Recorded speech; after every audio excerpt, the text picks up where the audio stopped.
Hi everybody, I'm Tabitha and today we're talking Bookish Controversy.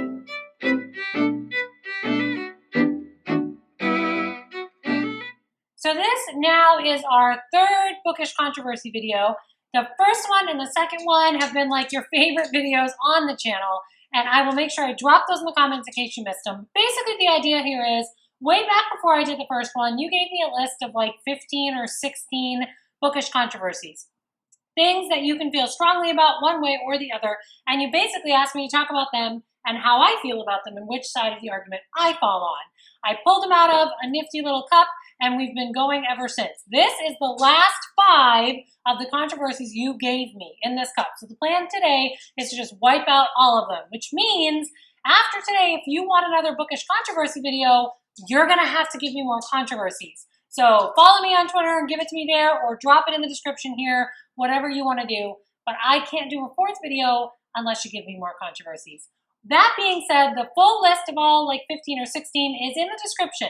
So if you have a channel and you want to play along, all you got to do is put the 15 or 16 in a cup and pull out, I don't know, 4, 5, 6, however many you feel like doing. Make sure you tag me in your video because I want to hear your Bookish Controversy opinions. Okay, enough stalling. It is time to give my opinion. All right, here we go. Let's see what we're going to get first. There's only 5 left. I've done like, I don't know, 10 or 11 of these, but it's been a while. It's been a long while. I couldn't get it open. Oh, audiobooks. So I did ask for clarification from the person who originally gave this to me. I want to say it was on Twitter, but like I said, long time ago and I forget. They were asking the question, the controversial question, are audiobooks reading? There you go. That's the question. So my opinion today, are audiobooks reading? I'm going to go yes. I'm going to say yes. An author took the time to write that story. A narrator and a producer took the time to bring that story to life so that you could listen to it in a different way. I've had students who listen to the audiobook while they're reading the book at the same time to help them enjoy it. I know there are people who have vision impairment who use audiobooks as a way to get media, consume that kind of media at all. I know I listen to them in the car.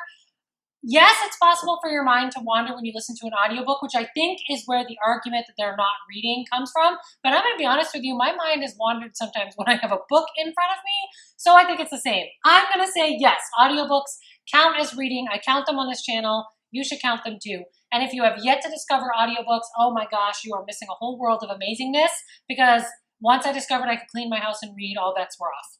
That is the coolest thing in the world. So yes, audiobooks are books. Moving on.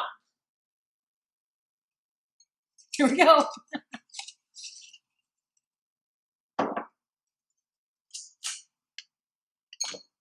Oh, when this one got suggested, I was like, I don't want to do it. And then now I've done 3 videos, and here we go, I have to do it. People don't read anymore. So I taught middle school language arts, so I heard that. And the funny part was, I didn't hear it from kids. The kids would come in, they'd start their first day of school. Yeah, some kids were like, I don't read a lot, or I don't really read. It was the parents who would give me, you know, people don't really read anymore, or I don't really read anymore. It drives me bananas. I do want to say that now that I had a career change, right, and I'm doing this now, so I write full-time. I also work part-time at a bookstore, so I literally encounter readers daily. I'm around people who read all the time. So I just want to tell you, if you're an author and you've been hearing that from people, because you will, it's not true. There are readers everywhere. There are readers of every genre. There are readers of every age group. I met an adorable older woman who was retired who still reads young adult. I mean, they're everywhere. Readers are all over the place. So don't let it discourage you.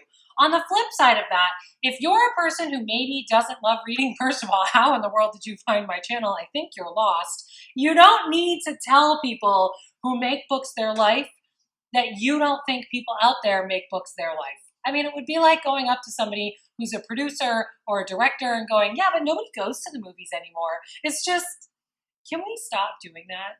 Anyway, so where do I stand on the people don't read anymore argument? I don't know. I think it's rude, and I also think it's not true. So if somebody tells it to you, just, I don't know, politely walk out of the conversation. That's what I do. Yay. There's only 3 left in here. I'm realizing this means I'm gonna have to do them all. Oh, and I don't remember what any of them are. It's been so long since you gave them to me. Oh, prologues! Oh, are we yay prologue or nay prologue? Where do we stand on prologues? Well, first of all, as a writer, I can't be nay prologue because I have them. All of the books except for Breaking Iselda in the Kingdom of Franz series have prologues. That's most of them. It is scenes from a previous book, kind of as a way to remind you what was going on, or we also have a character shift in each book, so it kind of puts you in the right foot for what main character we're going to have. So I can't be against prologues because I use them. As a reader, I'm not really against prologues either. I don't understand where this hatred for prologues comes from. I think I have read a couple that don't work. And no, I don't remember what books they are, but I've read a couple where it's obvious that that is way, way, way, way before the action, or in a couple cases, like way after the action.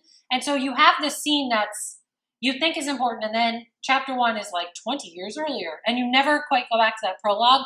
Those I don't think are fantastic, but I don't think that's the prologue's fault. I think that was just a weird choice. So in general, I don't have a problem with prologues. I don't even know where the hatred for prologues comes from, and you will find them in Fran's book.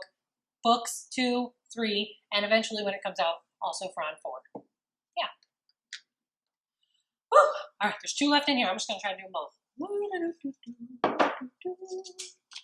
Ooh, dialogue tags.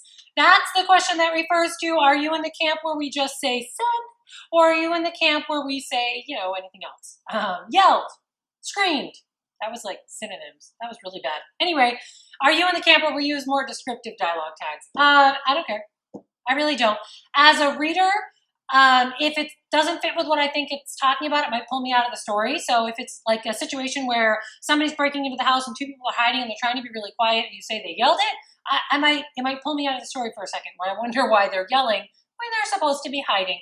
But otherwise, it's never really bothered me. And I don't really notice it. I think the reason why so many people tell you to just use said is because a lot of readers who are going to read quickly or are really getting into your story, we're almost kind of skipping them.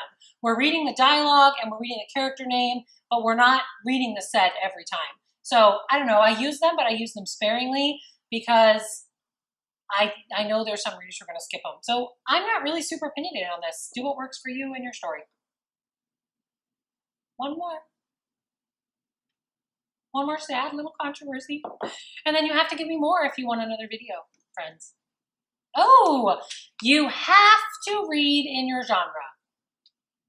That was, you have to read in your genre and like have to is even underlined on my card. Like as a rule, like you can't be effective unless you read in the genre that you write. So where do we stand on this argument? I agree. I think I push it further and say you kind of have to read everything. If you don't know what's out there in your genre, then you don't know if that's what you're really writing. If you don't know what's out there in your genre, then you don't know if yours has been done before or if you're making a twist on it. I think it's important to read in your genre. I do. I read in my own, but I also read, I mean, as you know, if you watch my wrap-ups, I read everything. But I do think it's important. Pick up one of your genre every once in a while and just make sure that you know what's coming out and what's new in your genre. Do I think you have to? I'm never going to tell anybody they have to do anything, but I do think it can only make you a stronger writer if you are reading the other things that are coming out in your genre. That's what I think. Okay, my friends, that is it for me, and not only this round of controversies, but all 16 of the controversies that you gave me. So thank you for being here. I hope you enjoyed hearing my opinion. Remember that I would love to hear your opinions. So if you have a channel, or maybe if you don't, just drop a comment down below to let me know what you think. Either way, make sure you drop a comment to let me know you're still here. Hit subscribe and tap that little bell so you know when I'm back. Keep plotting the path to your own dreams, and I will see you next time. Bye!